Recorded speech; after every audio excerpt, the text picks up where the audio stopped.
मला सांगा सुख म्हणजे नक्की काय असतं.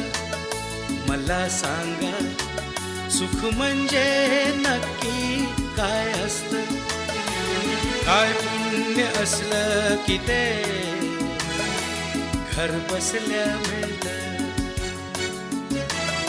मला सांगा सुख म्हणजे नक्की काय असतं. काय पुण्य असलं की ते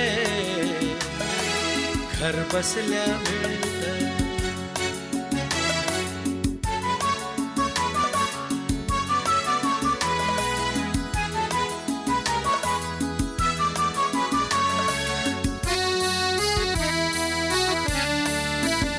दान घेता